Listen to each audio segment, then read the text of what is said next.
दोस्ती का बेहतरीन लिबास वफादारी है सुल्तान मुअज्जम। इस बारे में मौलाना रूमी मसनवी में कहते हैं, एक नौजवान रोज अपने बाबा के पास आता और कहता, मेरे बहुत से दोस्त हैं और आपके पास सिर्फ एक दोस्त है। एक दिन उसके बाबा ने एतराज करते हुए कहा, अगर मिलने वाले हर फर्द को कहें कि ये दोस्त है तो वो गलत है।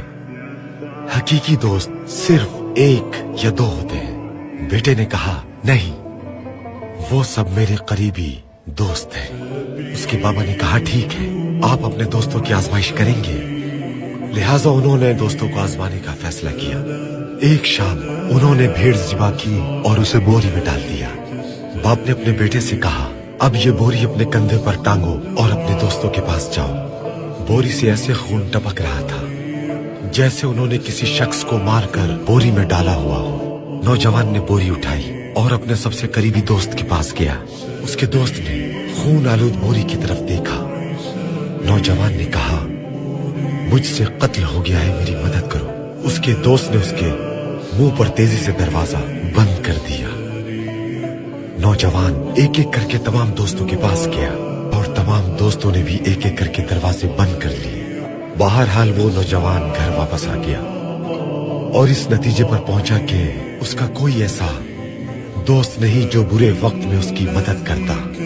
उसके बाबा मुस्कुराए और कहा कि अब मेरे दोस्त की बारी है। जाओ और मेरे दोस्त से कहो कि तुमने एक शख्स को मार दिया है, देखो वो क्या करेगा।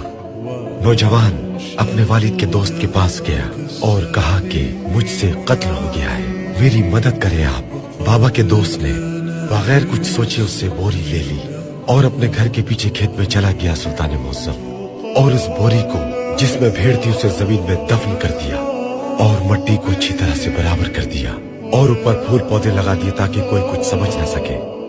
बेटा अपने बाबा के पास आया। उसने कहा कि आपके दोस्त हकीकी है। उसके बाबा ने कहा कि अभी फैसला मत करो, कल तुम मेरे दोस्त की तरफ जाना और उससे लड़ना, उसके साथ मार पीट करना, तब हम समझेंगे कि हकीकी दोस्त क्या होता है। अगले रोज नौजवान अपने वालिद के दोस्त के घर गया, उससे झगड़ा किया और उसके साथ मारपीट की। उसने अपने बाबा के दोस्त को तमाचे रसीद किए। वो रोने लगे और उसे देखा और कहा, लड़के यहाँ से जाओ, बाबा को मेरा सलाम कहना। मैं ऐसा आदमी नहीं हूँ जो 2 तमाचों के बदले गुलाब के बाग को वीरान कर दूं।